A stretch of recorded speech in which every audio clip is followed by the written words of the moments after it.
Hello students, कैसे हैं आप सभी लोग। उम्मीद है कि आप सभी बहुत अच्छे होंगे। एसडी कैंपस में आप सबका फिर से स्वागत है। तो आज बच्चा पार्टी हम लोग पढ़ने वाले हैं ज्योग्राफी के बारे में। और ज्योग्राफी में भी जो सबसे ज्यादा बेसिक होता है, जो स्टार्टिंग होती है ज्योग्राफी की, हमको वो पढ़ना है। उसमें हमको क्या पढ़ना है? उसमें हमको लॉन्गिट्यूड और लैटिट्यूड के बारे में प्रॉपर तरीके से समझना है, सब कुछ समझना है। मतलब कि जो हमारा सोलर सिस्टम है ना, सोलर सिस्टम के अंदर जो हमारी अर्थ है, उस अर्थ को हम समझेंगे प्रॉपर तरीके से। ठीक है, तो अब मैं दे रही हूं आप लोग को जल्दी से 2 मिनट का टाइम। सब लोग जल्दी जल्दी से क्लास में आ जाएंगे बिना टाइम को वेस्ट किए। चलो तो जल्दी से क्लास में आ जाओ, फिर हम क्लास को स्टार्ट करते हैं। जल्दी से क्लास में आ जाएंगे। चलिए, उससे पहले मैं आप सबको बताना चाहती हूँ स्टूडेंट, आप लोग स्कूल के एंट्रेंस की तैयारी कर रहे हैं, सैनिक की तैयारी कर रहे हैं, आप लोग सैनिक स्कूल के लिए, नवोदय विद्यालय के लिए, राष्ट्रीय मिलिट्री स्कूल के लिए, इन सारे एग्जाम्स के लिए आप लोग अगर तैयारी कर रहे हैं, एसडी कैंपस के साथ जुड़ना चाहते हैं, एसडी कैंपस की फैमिली के साथ जुड़ के, यहाँ के टीचर्स के साथ जुड़ के अगर आप लोग अपनी तैयारी को जोरों शोरों से करना चाहते हैं, तो भाई आज ही एसडी कैंपस के साथ जुड़ जाओ। क्योंकि एसडी कैंपस ना एक बहुत बड़ा सा ऑफर लेकर आया है आप सबके लिए। क्यों? क्योंकि भाई अब आप लोगों के लास्ट 4 मंथ बचे हुए हैं बच्चा। लास्ट 4 मंथ्स हैं आपके पास में, इससे ज्यादा टाइम नहीं है। अब तो आप लोगों की जो क्लास स्टार्ट होगी ना, बस ये समझ लीजिए वही क्लास है, रिवीजन का कोई टाइम नहीं मिलेगा। एक बार रिवीजन, लास्ट रिवीजन है ये आपका, और इस लास्ट रिवीजन के बाद आप लोगों को प्रीवियस ईयर क्वेश्चंस सॉल्व करने हैं, समझे? तो ये लास्ट मौका, और इस लास्ट मौके में, इस लास्ट टाइम में, लास्ट 4 मंथ में एसडी कैंपस बेटा आप लोगों के लिए क्रैश कोर्स लेकर आया है। ये जो कोर्सेज देख रहे हैं आप, ये क्रैश कोर्स है राष्ट्रीय मिलिट्री स्कूल के लिए, सैनिक स्कूल के लिए और जवाहर नवोदय विद्यालय के लिए, for the class 6 and for the class 9th। सो आज ही एसडी कैंपस के साथ जुड़ो। अच्छा खासा डिस्काउंट लेना है ना, तो दीपिका मैम का कोड है। क्या कोड है दीपिका मैम का? दीपिका मैम का कोड है भाई DH20। ये दीपिका मैम का कोड है DH20। सो इस DH20 कोड को जैसे ही अप्लाई करोगे ना, किसी भी कोर्स को परचेज करने के लिए अच्छा वाला डिस्काउंट आपको मिल जाएगा। मैम अप्लाई कैसे करना है आपने तो बताया ही नहीं, चलो बता देती हूँ जल्दी से। देखो, अप्लाई करने के लिए क्या करना है, अगर आप क्लास 6 के स्टूडेंट हो, क्लास 9th के हो, राष्ट्रीय मिलिट्री स्कूल के लिए तैयारी कर रहे हो, सैनिक के लिए, जवाहर नवोदय विद्यालय के लिए, किसी के लिए भी, आप क्या करोगे? सबसे पहले तो अपना गूगल जो है वो ओपन करोगे, जैसे कि मैं यहां कर रही हूं और अभी आपको बता रही हूं। आपने किया यहां पर गूगल ओपन, ठीक है? अब यहां पर आप टाइप करोगे गूगल में जाके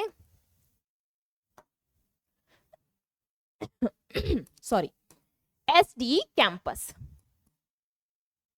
जैसे ही आपने एसडी कैंपस लिखा भाई, आप पहुंच जाएंगे हमारी वेबसाइट पर। अब यहां पर एसडी कैंपस की आपको दिख रही है आपकी वेबसाइट, इस पे आपने किया क्लिक। क्लिक करने के बाद भाई आप हमारे पेज पर पहुंच गए। इस पेज पर जाने के बाद,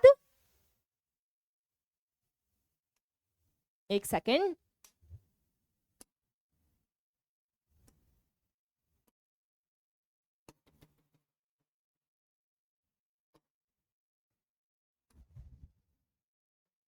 ये देखिए एसडी कैंपस लिखा, सिंपल, आप पहुंच गए पेज पर।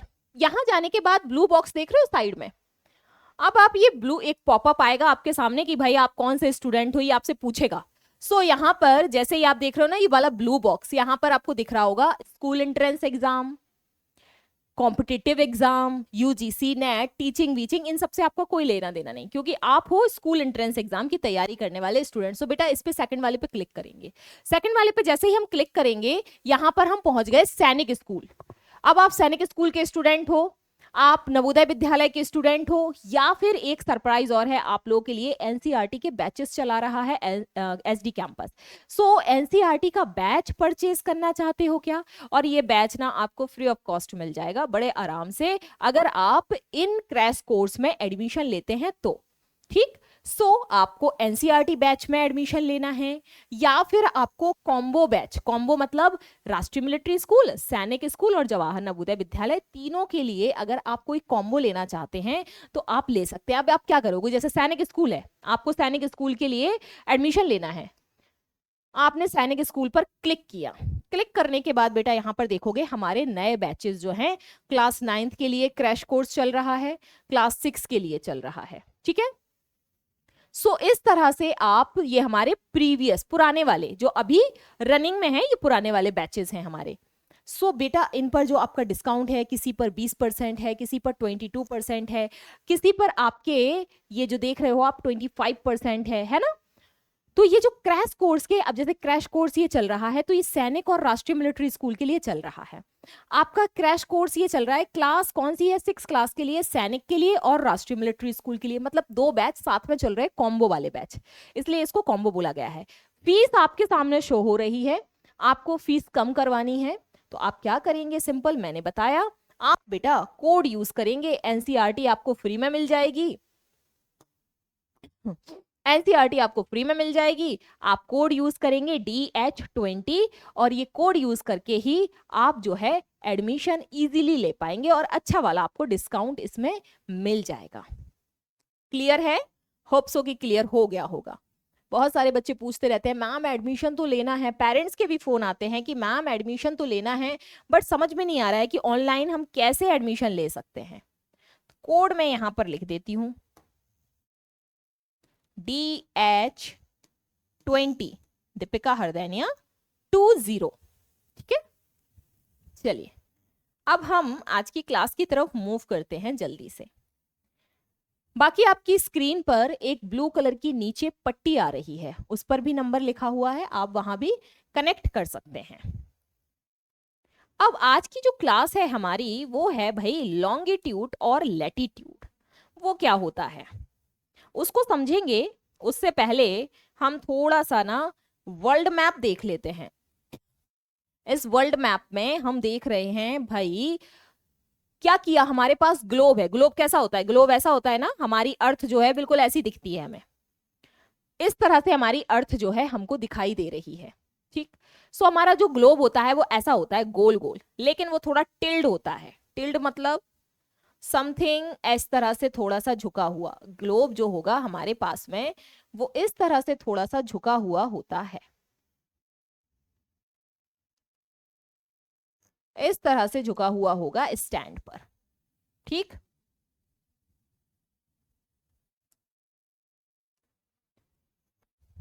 इस तरह से थोड़ा सा टिल्ट, एकदम सीधा नहीं होता है, झुका हुआ होता है। क्यों झुका है ये ग्लोब, ग्लोब होता क्या है और ये लैटिट्यूड और लॉन्गिट्यूड क्या होते हैं, इसको हम आज डिटेल में समझेंगे। अर्थ को अगर हम नॉर्थ पोल से देखेंगे तो हमें कैसी नजर आएगी, अर्थ को अगर हम साउथ पोल से देखते हैं तो कैसी नजर आती है, साउथ पोल और नॉर्थ पोल क्या होते हैं। तो अब मैंने इस ग्लोब को क्या किया, खोल दिया। जब मैंने इसको ओपन कर दिया तो ये कुछ इस तरह से हो गया, देखो कुछ इस तरह से हमारे सामने ओपन हो गया। ये सारी की सारी कंट्री पता है कैसे कुछ है, यहां तो मैं दिखाती हूं आप लोगों को। जैसे गोल गोल बॉल होती है ना, बॉल एक कुछ है नहीं बेटा, यहाँ भी बॉल होती है ना, बिल्कुल बॉल के शेप में। अब उस बॉल को आप बीच से काट दो और उसको खोल के रख दो पूरा प्रॉपर तरीके से। वैसे ही उसी बॉल के ऊपर हमारी जो कंट्रीज हैं, कॉन्टिनेंट हैं, महाद्वीप हैं, वो उस बॉल के ऊपर ही हैं। और वो बॉल जो है पूरी की पूरी एक बहुत बड़ी विशाल पृथ्वी है, हमारी अर्थ है। अब ये जो आपको कॉन्टिनेंट दिखाई दे रहे हैं, रशिया है यहाँ, प्रशांत महासागर है आपका, प्रशांत महासागर है यहाँ पर, ये आपका अफ्रीका है ना, ये आपका अफ्रीका है, एशिया है, ठीक है, आपका उत्तरी अमेरिका यानी कि नॉर्थ अमेरिका, साउथ अमेरिका, ये सब के सब हम देख रहे हैं। वहां पर आपका ऑस्ट्रेलिया, ठीक। अब अगर मैं बात करती हूँ ऊपर की तरफ आपका यूरोप है, हाँ। अब अगर मैं बात करती हूँ कि भाई ये इतने सारे शहर और कॉन्टिनेंट के ऊपर अलग अलग कंट्रीज के अंदर इतने सारे शहर, भाई कैसे कैसे ये कि अर्थ के ऊपर हैं। मैम दिन और रात कैसे होता है? ये सब कुछ जो डिपेंड करता है ये हमारे ग्लोब के ऊपर ही डिपेंड करता है। दिन होना, रात होना, लॉन्गिट्यूड, लैटिट्यूड क्या है? लॉन्गिट्यूड और लैटिट्यूड है बच्चा, सबसे पहले तो मैं एक चीज क्लियर कर देती हूँ यहाँ पर। लॉन्गिट्यूड और लैटिट्यूड क्या होते हैं? ये अर्थ को हम अच्छे से समझ पाए, मेजर कर पाए, स्टडी कर पाए, अर्थ की बहुत अच्छे से स्टडी कर पाए, इसलिए इसके ऊपर ये जो है ना इमेजिनरी लाइंस को खींचा गया है। किसने किया है? ये साइंटिस्ट जो होते हैं ना, इन साइंटिस्ट ने मिलकर बच्चा पार्टी इमेजिनरी लाइंस ड्रॉ की हैं अर्थ के ऊपर, ताकि जब हम अर्थ की स्टडी करें तो हमको कोई प्रॉब्लम ना हो। समझे? तो अभी हमने ग्लोब जो हम देख रहे थे गोल गोल, इस ग्लोब को हमने खोल दिया। जैसे ही हमने ओपन किया तो सारी की सारी जो कॉन्टिनेंट हैं, सारी की सारी जो कंट्रीज हैं वो हमारे सामने इस तरह से आ गई। तो मैप जब हम लोग खरीदेंगे, मैप मैंने आप लोगों को बोल रखा है कि आप लोग मैप लेके आओ, मैप अपने पास में रखो, वो बहुत ज्यादा जरूरी है। जब भी ज्योग्राफी पढ़ो तो मैप आपकी आंखों के सामने होना चाहिए। तो इस तरह से हमारा पूरा वर्ल्ड, पूरी दुनिया जो है हमारी, वो इस तरह से नजर आती है। और ये रहा प्यारा भारत हमारा, ये रहा हमारा इंडिया, भारत, ये रहा। ठीक, क्लियर है? चलो अब आगे देखते हैं।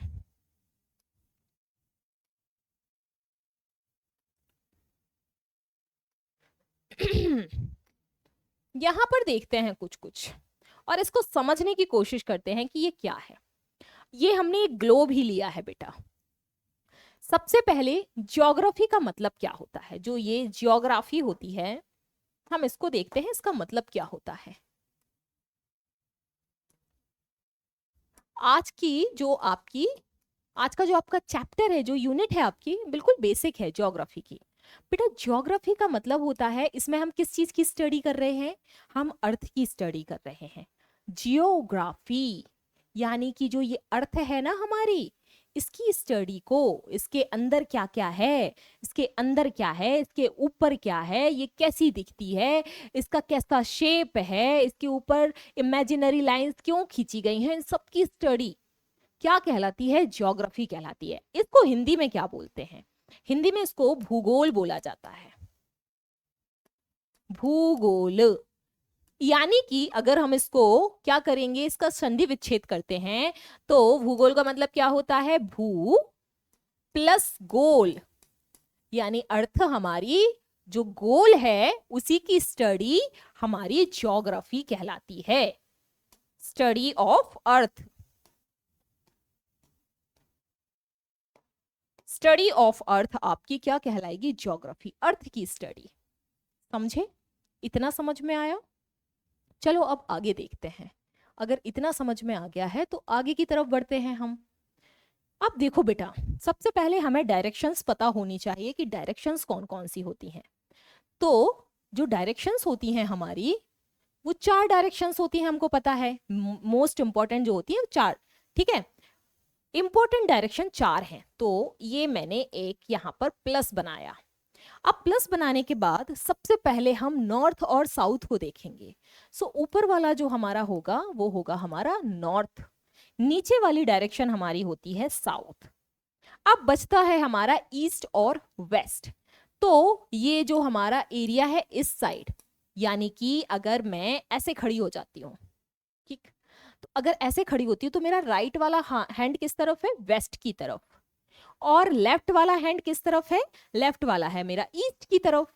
ठीक है, सो ये हो गया आपका ईस्ट एंड ये हो गया आपका वेस्ट। चलो वापस से करते हैं। अब मैं बोर्ड की तरफ फेस करके खड़ी हो जाती हूँ।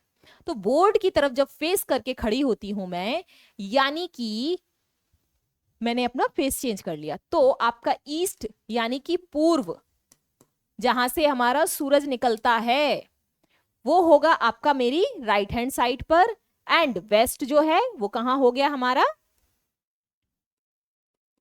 लेफ्ट हैंड साइड पर। तो जब हम ड्रॉ कर रहे हैं चीजों को तो हमें कैसे बनाना है? हमारे लिए इजी रहेगा ये वाला डायरेक्शन। यानी कि जब हम ड्रॉ कर रहे हैं, मैं अपने बोर्ड पर लिख रही हूं, आप लोग अपने कहां लिख रहे हैं? नोटबुक में लिख रहे हैं।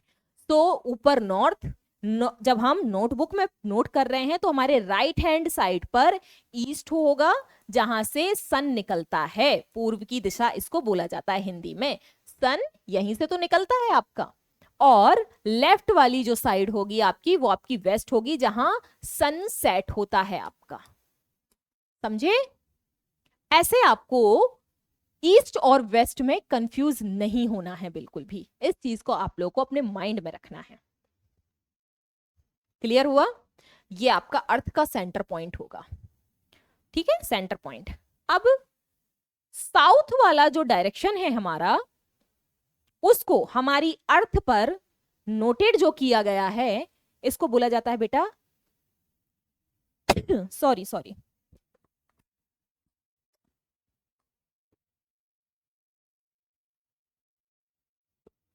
इसको बोला जाता है बेटा साउथ पोल।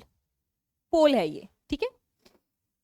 वहीं ऊपर की तरफ आपका नॉर्थ डायरेक्शन है, इसको बोला जाता है बेटा नॉर्थ पोल। ये हो गया आपका साउथ, ये हो गया आपका नॉर्थ, ठीक। दो दिशाएं क्लियर हो गई। वेस्ट और ईस्ट तो मैं ऑलरेडी क्लियर कर चुकी हूं। अब हम यहां पर देखेंगे कुछ और चीजें। डायरेक्शंस क्लियर हुई, डायरेक्शन क्लियर करनी है, मतलब जो आप नोटबुक में लिख रहे हो, नोटबुक में लिखते टाइम ही आपको पता होना चाहिए कि आप नीचे की तरफ जैसे लिख रहे हो, फॉर एग्जांपल ये लिख रहे हो आप, तो आपको पता होना चाहिए राइट हैंड साइड पे ईस्ट आएगा, लेफ्ट हैंड साइड पर आपका वेस्ट आएगा। क्लियर? नो डाउट, ठीक। अब देखेंगे यहां पर अर्थ पर नॉर्थ वाली डायरेक्शन को नॉर्थ पोल कहा जाता है। अर्थ पर नॉर्थ वाली डायरेक्शन को नॉर्थ पोल बोला जाता है, और साउथ वाली डायरेक्शन को साउथ पोल बोला जाता है। समझे? अब अर्थ के बिल्कुल बीचों बीच से, एकदम बीच से एक लाइन निकलती है। इस लाइन को क्या कहते हैं, चलो देखते हैं। अर्थ के एकदम बीच से ये वाली जो लाइन है ना, ये वाली लाइन बेटा, ये लाइन जो होती है इसको इक्वेटर बोला जाता है। क्या बोला जाता है? इक्वेटर। हिंदी में इसको बोलेंगे भूमध्य रेखा। क्या बोलेंगे? इंग्लिश में बोलेंगे इक्वेटर, और हिंदी में बोलेंगे भूमध्य रेखा। मतलब कि भू मतलब क्या होता है? भू का मतलब होता है धरती, सो भूमि, भू का मतलब भूमि, धरती। सो भू यानी कि हमारी पृथ्वी के बीच से निकलने वाली रेखा क्या कहलाती है? इक्वेटर के नाम से जानी जाती है। जैसे किसी एक बॉल को लिया, किसी संतरे को लिया, उसको बीच में से बराबर भागों में काट दिया, बराबर पार्ट्स में उसको डिवाइड कर दिया। जैसे ऑरेंज होता है ना, सेम वैसे ही होती है हमारी अर्थ। हमारी अर्थ ना बच्चा एकदम से गोल नहीं है, जैसे ये गोल शेप बना हुआ है, एकदम से गोल नहीं। पता उसका शेप कैसा है? Something like that. जैसे एक ऑरेंज होता है, इस तरह से है, पूरी गोल है, ध्रुवों पर इस तरह से थोड़ी सी चपटी है। समझे? इस तरह से है ये। सुन, south pole, north pole. Clear हुआ? यहां तक क्लियर? कोई डाउट तो नहीं? चलो आगे देखते हैं। अब इसके ऊपर से कुछ और रेखाएं निकलती हैं, उनको देखते हैं हम इसके थ्रू देखते हैं।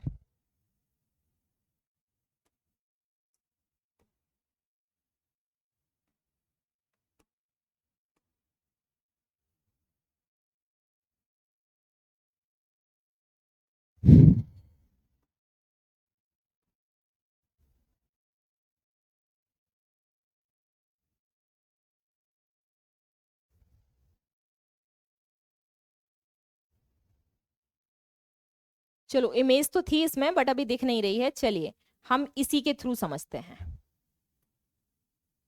इसके थ्रू समझते हैं हम। इमेज थी एक अच्छी सी कलरफुल इमेज थी बट मिल नहीं रही है अभी, इसके थ्रू समझते हैं हम। बेटा ये जो हमारी बीच में से लाइन जा रही है ना, इक्वेटर की लाइन, ये 0 डिग्री होती है। यहां पे लिखा हुआ है आपका 0 डिग्री। ये बेटा 0 डिग्री पर होती है। ठीक, अब यहां से नीचे की तरफ 2 और लाइंस जाती हैं। ये अर्थ जो है ना, हमारी अर्थ के ऊपर ही यहाँ पे कंट्रीज हैं सारी की सारी। ठीक है, इसके ऊपर ही जिसको हम पढ़ रहे हैं, सारी की सारी लाइंस जो है ना इमेजिनरी लाइंस हैं, ताकि हम अर्थ को अच्छे से स्टडी कर सकें, इसलिए ये लाइंस खींची गई हैं। तो ऊपर वाली जो लाइन होती है इसको बोला जाता है ट्रॉपिक ऑफ कैंसर। हिंदी में बोलेंगे इसको कर्क रेखा। ट्रॉपिक ऑफ कैंसर इसको बोला जाता है। और जो नीचे वाली लाइन है इसको बोला जाता है ट्रॉपिक ऑफ क्या? Tropic of Capricorn. कैप्रिकॉर्न यानी कि मकर रेखा। अब सुनो ध्यान से, इसके ऊपर से 3 लाइंस गुजरती हैं। अर्थ के ऊपर से 3 लाइंस हैं जिसको इसमें डिवाइड कर दिया। एक तो बीच वाली लाइन है इक्वेटर जो 0 डिग्री है। ट्रॉपिक ऑफ कैंसर और ट्रॉपिक ऑफ कैप्रिकॉर्न ये दोनों की दोनों ही 23.5 डिग्री यानी कि 23.5 कैसी हैं? 23.5 पर हैं। मतलब कि इसको नंबरिंग की गई है, यहाँ पे बहुत सारी रेखाएं हैं इस तरह से। तो जो tropic of Capricorn, tropic of Cancer है वो 23.5 डिग्री पर है। और हमारी जो अर्थ है ना वो कितनी टिल्ड है? 23 डिग्री झुकी हुई है। हमारी अर्थ जो है 23.5 डिग्री झुकी हुई है, नॉर्मल नहीं है। ठीक, नॉर्मल जैसे यहाँ इमेज में आपको सीधी दिखाई दे रही है, बिल्कुल सीधी नहीं है हमारी अर्थ, थोड़ी सी झुकी हुई है, टिल्ड है, जैसा कि हम ग्लोब में देखते हैं। अब देखो यहाँ पर जो ये वाला एरिया होता है, अब इस एरिया को डिवाइड किया गया। अब इस एरिया को किस तरह से डिवाइड किया गया है उसको देखते हैं। देखो बेटा क्या होता है, ये वाला जो हम देख रहे हैं ना, ये वाला हिस्सा, ये है हमारा सूरज, सन। रिलेट करो चीजों को, थोड़ा सा ज्यादा सोचने की जरूरत नहीं है, दिमाग लगाने की जरूरत नहीं है, आराम से सुनो इजीली। ये है हमारा सन, सन से निकल रही हैं रेजेस। ठीक, तो अर्थ का ये वाला जो हिस्सा है ना बेटा 23.5 डिग्री, इक्वेटर की लाइन से लेकर कैप्रिकॉर्न और ये कैंसर वाली लाइन, इस वाले एरिया पर आपका सन की जो रेजेस है ना एकदम डायरेक्ट जाएंगी, बिल्कुल सीधी पड़ती हैं। इसलिए इस वाले एरिया में बहुत ज्यादा गर्मी रहती है, गर्मी वाला एरिया है ये। इस वाले एरिया को टॉरिड जोन कहा जाता है। क्या कहा जाता है? टॉरिड जोन के नाम से इसको जाना जाता है। Torrid, TORRID, torrid zone. ठीक, ये वाला एरिया कितना है? 23.5 डिग्री पर है। Cancer of tropic of Cancer और ट्रॉपिक ऑफ कैप्रिकॉर्न 23.5 पे। आगे देखते हैं। अब आगे हम चलते हैं कैंसर के ऊपर वाले, यानी कैंसर की लाइन के ऊपर की तरफ अगर हम जाते हैं तो बेटा यहां पर नॉर्थ टेम्परेचर जोन, यानी कि जो ये वाला जो जोन है ना ट्रॉपिक ऑफ कैंसर के ऊपर वाला, इसको हम नॉर्थ टेम्परेचर जोन बोलते हैं। नीचे की तरफ आते हैं कैप्रिकॉर्न की लाइन की तरफ। अर्थ में डिवाइडेशन समझो, अभी सिर्फ डिवाइड कर रहे हैं, अर्थ के एरियाज को डिवाइड कर रहे हैं, सिर्फ इतना देखो, ज्यादा नहीं सोचना है। अर्थ के जो एरियाज को हम डिवाइड कर रहे हैं बच्चा, तो अब कैप्रिकॉर्न के नीचे वाला जो हिस्सा होगा वो कितना होगा? वो होगा ट्रॉपिक ऑफ कैप्रिकॉर्न का साउथ वाला जो हिस्सा है, साउथ टेम्परेट जोन। ऊपर नॉर्थ, क्योंकि ऊपर नॉर्थ डायरेक्शन है आपकी, नीचे साउथ है, इसलिए साउथ टेम्परेट जोन इसको बोला जाता है। क्लियर है? यहां तक क्लियर है? अब सुनो, अब इसके ऊपर जाते हैं हम। ये दिख रहा है जो आपको 66.5 नॉर्थ एंड 66.5 साउथ वाला हिस्सा, इसको बेटा बोलते हैं हम, ऊपर है आपका आर्कटिक सागर। ठीक है, आर्कटिक है आपका, सो ऊपर वाले को बोलते हैं आर्कटिक सर्कल। क्या बोलेंगे? Arctic circle. नीचे है आपका एंटार्कटिक, एंटार्कटिक है ना आपका, सो इसको बोलेंगे एंटार्कटिक सर्कल। ये साउथ वाला है, ये नॉर्थ वाला है। अब ये कितने डिग्री पर है ये हमको याद रखना है। ये 66.5 डिग्री पर नॉर्थ एंड 66.5 पर आपके साउथ में है। इतना क्लियर हुआ। अब आते हैं हम लॉन्गिट्यूड और लैटिट्यूड के ऊपर। ये डिवाइडेशन समझ में आया। अब जो बीच वाली लाइन है ना, ये कैसी लाइन दिख रही है हमको? कैसी दिख रही है ये वाली लाइन? ये वाली लाइन हमको लेटी हुई दिखाई दे रही है। इसको याद करने का सबसे सिंपल सा तरीका, ये वाली लाइन जो है बच्चा पार्टी हमको दिख रही है लेटी हुई, तो इसको हम कहेंगे लैटिट्यूड। लेट गई ना, ये सो गई, सो इसको कहेंगे हम लैटिट्यूड। और ये वाली जो लाइन होती है जो बीच में से गई है इस तरह से, और भी लाइंस हैं इस तरह से डिवाइड है, ऐसे बनी हुई है अर्थ के ऊपर।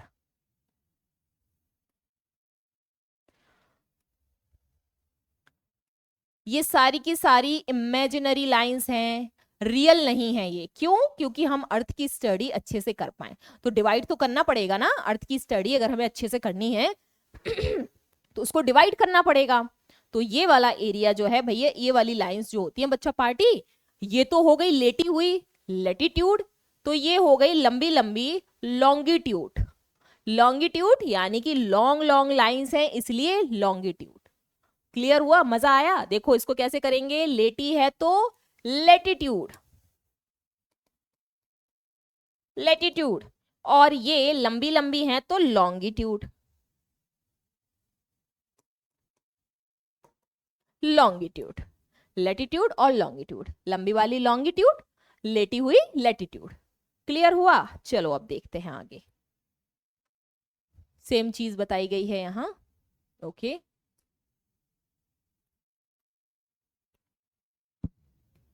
अब इसके बाद हम थोड़ा सा ना हेमिस्फीयर समझते हैं क्या होता है। थोड़ा सा हेमिस्फीयर को समझते हैं।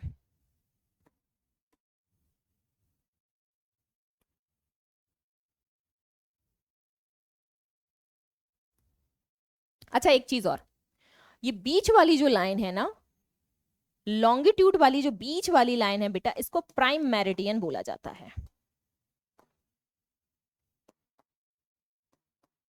इसको प्राइम मेरिडियन बोला जाता है, बीच वाली लाइन को, ठीक। और इस वाली बीच की लाइन को, लेटी हुई लाइन को, यानी कि लैटिट्यूड वाली लाइन को, तो हमें पता ही है क्या बोलते हैं, क्या बोलते हैं, इक्वेटर बोला जाता है। अब थोड़ा सा इसको समझते हैं कि अर्थ को हेमिस्फीयर में भी डिवाइड किया गया है। ये हेमिस्फीयर क्या होते हैं? नॉर्थ हेमिस्फीयर और साउथ हेमिस्फीयर। ये देखते हैं ये हेमिस्फीयर क्या होते हैं और अर्थ को हेमिस्फीयर्स में क्यों डिवाइड किया गया है। देखो, अब ये जो हमारी अर्थ है वो इसी तरह से टिल्ड है, इसी तरह से झुकी हुई है। कितनी? 23.5 degree, south pole and north pole. अब ये हमारा जो सोलर सिस्टम है, जो हमारा सन है, और इस तरह से हमारा जो सोलर सिस्टम है, सोलर सिस्टम में ये घूम रही है, रोटेट हो रही है। ये इस एक्स जो इसका पाथ है उस पाथ पर भी घूम रही है और अपनी एक्सिस पर भी घूम रही है। जैसे कि ये फॉर एग्जांपल ये अर्थ है, तो ये अपनी एक्सिस पर ऐसे गोल गोल गोल गोल गोल गोल भी घूम रही है, इस तरह से गोल गोल गोल गोल गोल गोल, ठीक। और ये पूरा का पूरा चक्कर भी लगा रही है सन का। ये सन है बीच में, ये सन का भी चक्कर लगा रही है। अब हम इससे समझते हैं कि दिन और रात और पूरी की पूरी साल कैसे होती है। बेटा ये जो अपनी एक्सिस पर घूम रही है, मतलब कि इस तरह से अपने आप को घुमा रही है, गोल गोल गोल गोल, ऐसे गोल गोल अपने आप को घुमा रही है, जो ये नॉन स्टॉप, इसकी वजह से तो हो रहे हैं आपके दिन और रात। दिन और रात जो ये अपनी ही एक्सिस पर घूम रही है, इसकी वजह से तो दिन और रात हो रहे हैं, नॉन स्टॉप घूमती रहती है। और ये जो चक्कर लगा रही है ना पूरा का पूरा सन का, इसकी वजह से होता है आपका ईयर। एक साल जो है वो इसी वजह से होती है। सूरज का चक्कर लगाने से एक साल कंप्लीट हो रहा है इसका, और अपनी ही एक्सिस पर घूमने से इसके दिन और रात हो रहे हैं।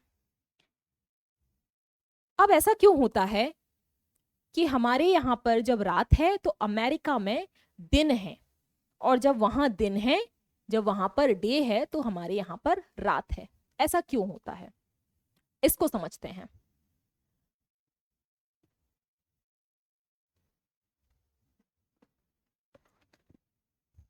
फॉर एग्जाम्पल यहां पर आपका इंडिया है, इंडिया है। ग्लोब जब देखोगे, बॉल जब उठाओगे, तो उस बॉल पर आगे की तरफ अगर इंडिया होगा, ये अगर इंडिया है तो इसके जस्ट पीछे की तरफ, जो कि हमें पीछे की साइड दिख नहीं रही है, जस्ट पीछे की तरफ आपका यूएसए है। मतलब जो भी कंट्री है, यूएसए है, कनाडा भी है, यूएसए के जस्ट ऊपर कनाडा है। तो पीछे की तरफ एकदम बैक, इसके इंडिया के हमारे एकदम बैक आपके यूएसए है, कनाडा है। अब जब अर्थ घूम रही है अपनी एक्सिस पर, तो ये अपनी एक्सिस पर घूम रही है, इसका मतलब कि सन के जो है सामने है, ये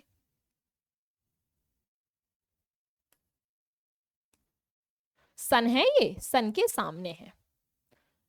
तो सन के सामने अभी जो रोशनी जा रही है वो इंडिया के ऊपर पड़ रही है, इसलिए हमको लग रहा है यहां पर क्या हो गया, दिन है। लेकिन फॉर एग्जाम्पल कैसे समझाऊं, एक सेकंड दो मुझे, कुछ देखूं यहां हो अगर, तो समझाना इजी हो जाएगा।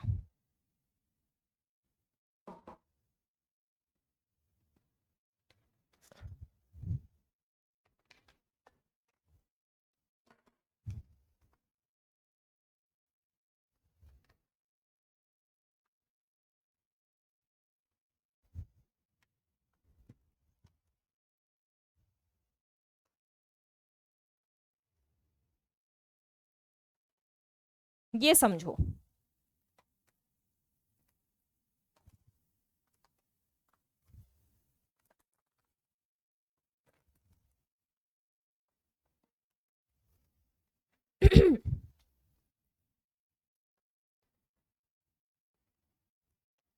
फॉर एग्जाम्पल, एग्जाम्पल के तौर पे ले रहे हैं हम इसको। ये है आपका एक, मैंने गोल गोल ग्लास के जैसा कुछ बना दिया।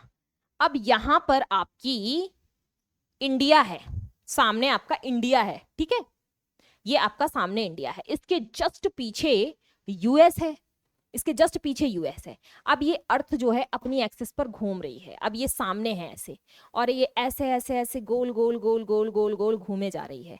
तो अभी ये जो गोल गोल घूम रही है सन के जो सामने है, ये वाला हिस्सा जो है इस पर पड़ रहा है आपकी लाइट, तो यहां पर है रोशनी।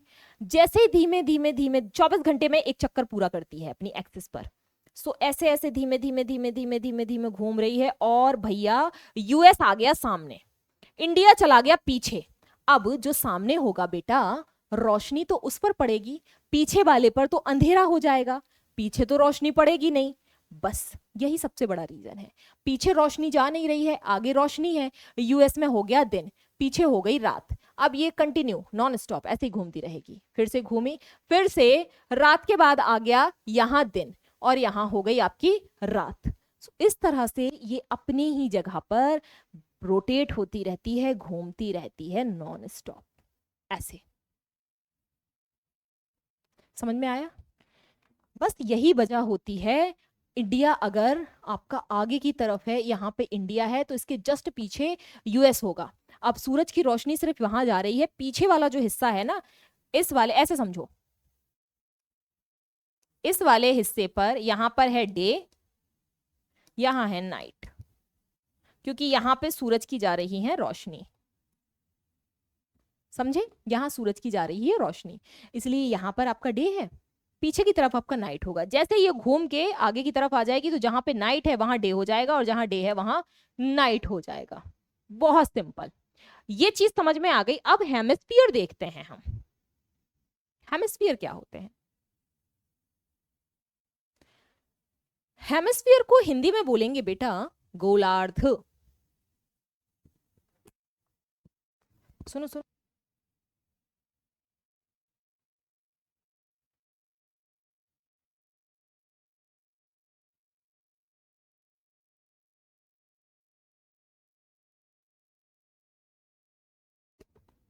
अब सॉरी बेटा, थोड़ा सा कोई आ गया था।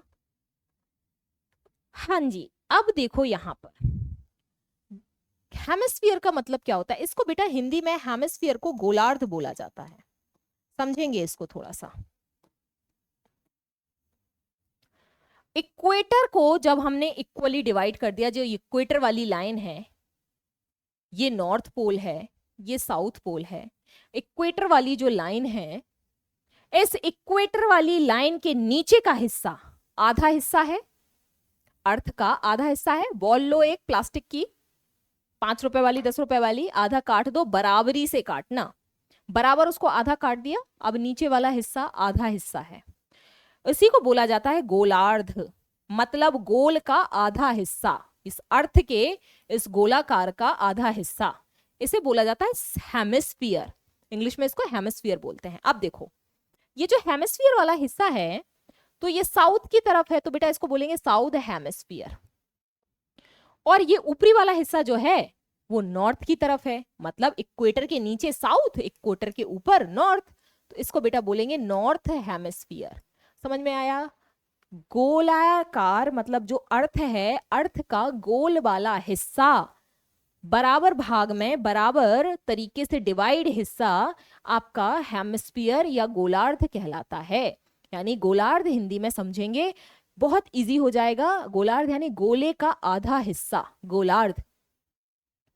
अब ये साउथ वाला साउथ हेमिस्फीयर, ऊपर वाला नॉर्थ हेमिस्फीयर, ये क्यों डिवाइड किया गया और ये क्यों जरूरी है? ये इसलिए जरूरी है, इसको इसलिए डिवाइड किया गया है ताकि हम ये समझ सकें, सिर्फ हमको इतना ही पता ना हो कि भाई ये कंट्री जो है, आपके कोई भी कंट्री, ये वाली कंट्री जो है वो साउथ में आ रही है and etc company, etc country sorry आपकी नॉर्थ में आ रही है। ये इसलिए डिवाइड किया गया ताकि हम समझ सकें कि भाई ऑस्ट्रेलिया जो है भाई हमारा साउथ हेमिस्फीयर में आ रहा है कि नॉर्थ हेमिस्फीयर में, मतलब गोले के आधे हिस्से में कौन सी कंट्री आ रही है, साउथ वाले में है या नॉर्थ वाले में। गोले के ऊपरी यानी नॉर्थ वाले हिस्से में कौन सी कंट्री आ रही है, ठीक। इसलिए इसको डिवाइड किया गया है नॉर्थ और साउथ के नाम से, ताकि हमारे लिए समझना इजी हो जाए। बताओ क्लियर हुआ यहां तक? बोलो क्लियर हुआ यहां तक?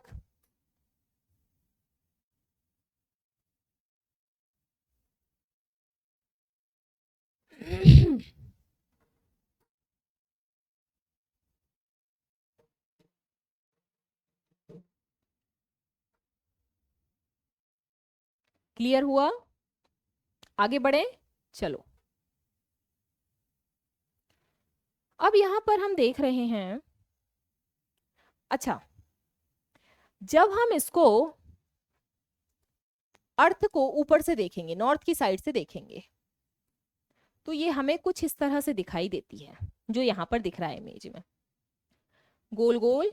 ये हमारे क्या है, जो काल्पनिक रेखाएं हैं, इमेजिनरी लाइंस हैं, वो डिवाइड की गई हैं,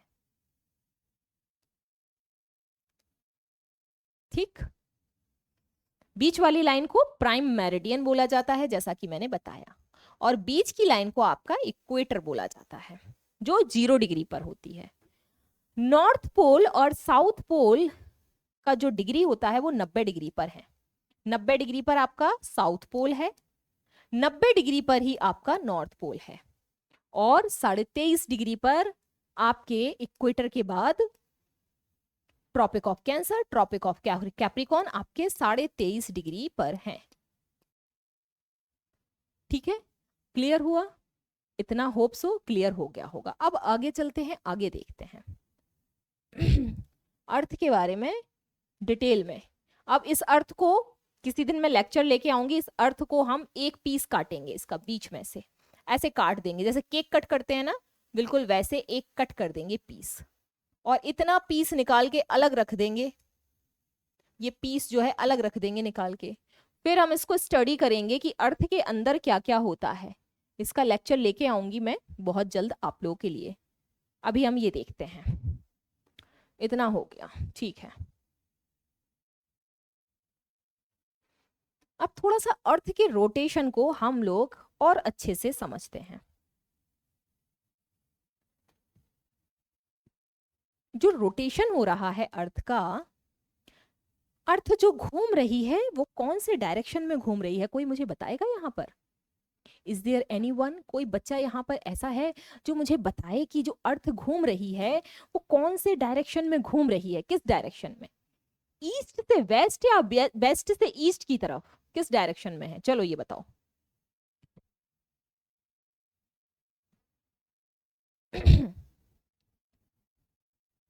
बताओ जल्दी से, कौन सी डायरेक्शन में घूम रही है?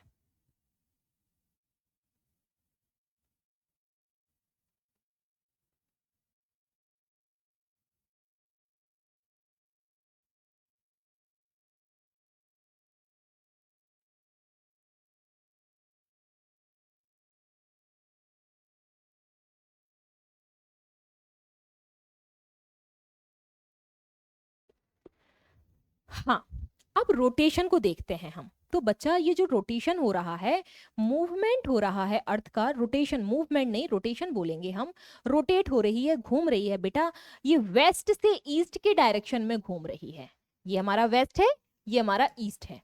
इस चीज को हमको याद रखना है। अर्थ जो अपने एक्सिस पर घूम रही है ये वेस्ट से ईस्ट की तरफ घूम रही है, ना कि ईस्ट से वेस्ट की तरफ। अगर ईस्ट से वेस्ट की तरफ होती तो फिर ये कुछ इस तरह से घूम रही होती, ये हो जाता आपका ईस्ट, ये हो जाता आपका वेस्ट। पर ये किस डायरेक्शन में घूम रही है? वेस्ट से ईस्ट की तरफ घूम रही है हमारी अर्थ। तो ये भी हमें याद होना चाहिए, घूम तो रही है भाई अपने एक्सिस पर, ये तो बता दिया मैम आपने किस डायरेक्शन में घूम रही है। तो ये वेस्ट से ईस्ट की तरफ घूम रही है। The movement of earth on its axis is called the rotation. जो अर्थ का अपनी ही एक्सिस पर रोटेशन हो रहा है बेटा, उसको, जो एक्सिस पर घूम रही है, अर्थ अपने ही एक्सिस पर घूम रही है, उसको रोटेशन कहा जाता है। The axis is an imaginary line. जहां ये एक्सिस पर घूम रही है, सो यहां पर इमेजिनरी लाइंस हैं that runs through the centre of the earth. Clear हुआ? आगे देखते हैं।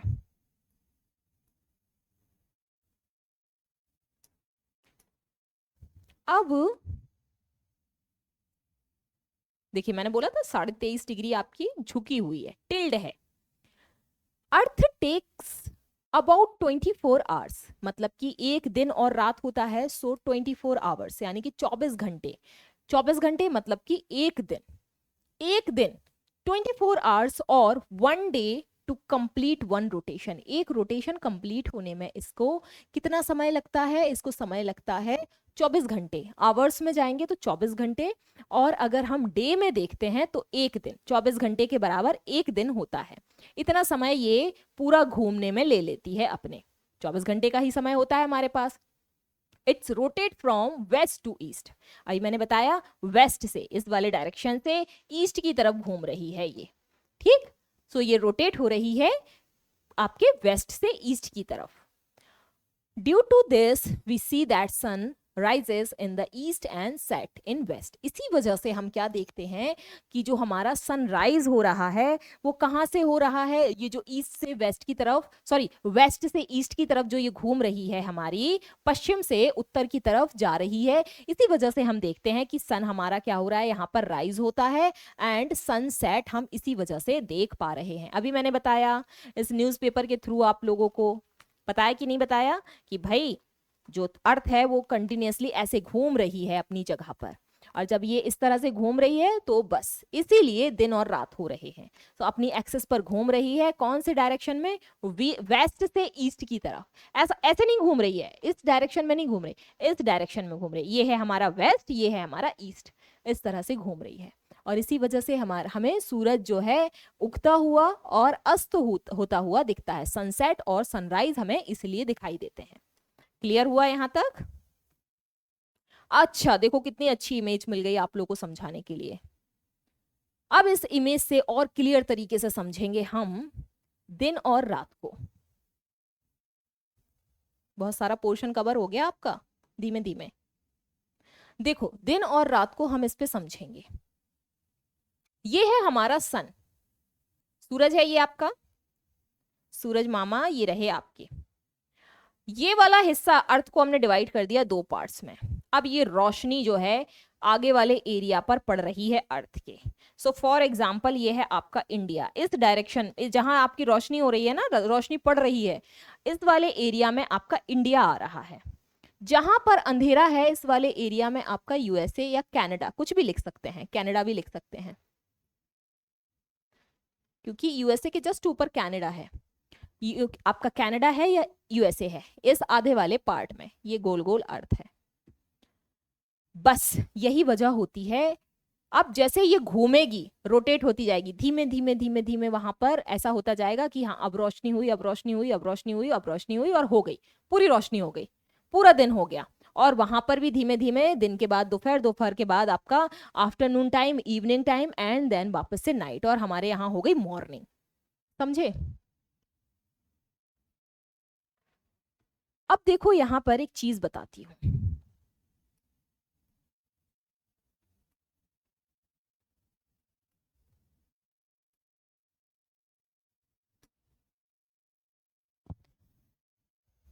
ये जो एंटार्क्टिका है आपका,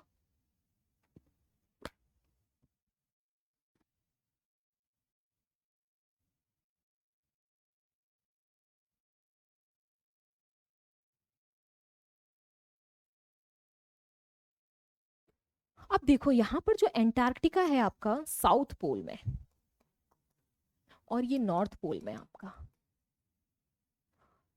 ये वाले एरिए बर्फ से ढके हुए हैं। इसलिए वो वाला हिस्सा जो सूरज के सामने रहेगा, सन के सामने रहेगा, उस पर ज्यादा रोशनी पड़ेगी और वहां पर ज्यादा गर्मी रहेगी as compare to north pole and south pole, क्योंकि इन वाले एरियाज में एकदम बर्फ जमी हुई है। सूरज ये सामने रहा, सीधी रेखाएं, सीधी जो रोशनी पड़ रही है इतने एरिया में पड़ रही है। बस यही एक वजह होती है बेटा कि जो यूरोप है हमारा, यूरोप कॉन्टिनेंट कहाँ है हमारा, मैप में देखो, यूरोप कॉन्टिनेंट ये रहा हमारा, यहां देखेंगे हम, ये रहा हमारा यूरोप कॉन्टिनेंट, ये वाला हिस्सा पूरा का पूरा। अब 1 2 3 सूरज की किरणें, सन की रेज जो है, सन की रेज जो है वो सामने पड़ रही है इस तरह से, ठीक। और जो ये यूरोप वाला हिस्सा है ना, अब ये अर्थ टिल्ड भी है, ये मत कहना मैम ये तो बिल्कुल सीधे है, यहाँ तो जा रही है रोशनी, टिल्ड भी तो है, थोड़ी झुकी हुई भी, तो आप चार्ट को थोड़ा सा झुका दो, हल्का सा टिल्ड कर दो। अब यहां तक रोशनी नहीं पहुंच पाती है सूरज की। तो बेटा जो हमारा क्लाइमेट होता है, एक चैप्टर है आप लोगों के में क्लाइमेट करके, एक क्लाइमेट चैप्टर है, जो क्लाइमेट होता है ना बेटा, ये हमारा डिपेंड करता है इसी के ऊपर। सूरज की रोशनी वहां प्रॉपर तरीके से नहीं पहुंच रही है, एक सेकंड बच्चा, लाइट चली गई है। हाँ, सूरज की रोशनी वहां पे पूरी तरह से नहीं पहुंच रही है, इस वजह से वहां का क्लाइमेट अलग है। अब यही बात करती हूँ मैं अफ्रीका की। अफ्रीका कॉन्टिनेंट जो है ना बेटा हमारा, यहाँ से तीनों ही इक्वेटर, कैप्रिकॉर्न और आपकी कैंसर, तीनों ही लाइनें निकल रही हैं। तो तीनों ही लाइंस आपकी अफ्रीका कॉन्टिनेंट से होकर निकलती हैं, इसलिए यहाँ पर गर्मी बहुत ज्यादा होती है। इसलिए यहाँ के लोगों का रंग जो है ब्लैक होता है, बहुत ज्यादा काला होता है यहाँ के। तो जो कलर होता है ना हमारा स्किन कलर बेटा, ये डिपेंड करता है हमारी ये जो लाइंस है ना, इमेजिनरी लाइंस, इनके ऊपर। अब आपको समझ में आया होगा कि ये जो इमेजिनरी लाइंस हैं, इक्वेटर और ये आपकी कैप्रिकॉर्न, आपकी कैंसर लाइन, जो तीन मोस्ट इंपॉर्टेंट लाइन है बीच वाली, ये कितनी ज़्यादा इंपॉर्टेंट है। इनके थ्रू ही हम समझ पाए हैं, स्टडी कर पाए हैं कि ये लाइंस आखिर कितनी ज़रूरी होती हैं। बीच वाली लाइन जो हमारी है ना, ठीक है। सो आई होप सो कि लैटिट्यूड, लॉन्गिट्यूड, दिन कैसे होता है, क्या फर्क पड़ता है, अर्थ अपनी जब रोटेशन पे घूम रही है तो क्या फर्क पड़ रहा है, ये चीजें आपको समझ में आ गई होंगी। अभी बहुत कुछ इसमें बाकी है, तो ये बहुत कुछ जो बाकी है ना इसमें, इसको मैं नेक्स्ट लेक्चर में आप लोगों को करवाऊंगी, ठीक।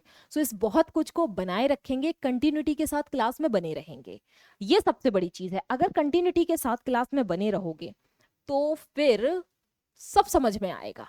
और भाई आज संडे है तो तुम लोग एंजॉय करो, बट पढ़ना मत भूलो, क्लास लेना मत भूलो, क्योंकि अगर क्लास लेना भूल गए ना, क्लास अगर टाइम पे नहीं ली तो फिर गड़बड़ हो जाएगी, और रिकॉर्डेड क्लास अगर बहुत सारी हो गई ना तो फिर प्रॉब्लम हो जाएगी आप लोगों के लिए। फिर आप लोग लेक्चर्स जो है वो कंप्लीट नहीं कर पाएंगे, क्योंकि बहुत सारे लेक्चर्स हो जाएंगे। इसलिए हमको लेक्चर्स को बहुत ज़्यादा नहीं करना है कि हाँ ठीक है मैम की क्लास हो रही है, बाद में देख लेंगे। बाद में तो फिर प्रॉब्लम हो जाएगी, फिर आपको लगेगा अब कैसे करूं, समझे? तो अपना ख्याल रखो, अच्छे से रहो बच्चा पार्टी। मिलते हैं नेक्स्ट लेक्चर में। ऐसे ही क्लास में आते रहो। तब तक के लिए bye bye, good bye, happy Sunday, बढ़िया एंजॉय करो संडे को, और पढ़ाई भी अच्छे से करते रहो। जय हिंद।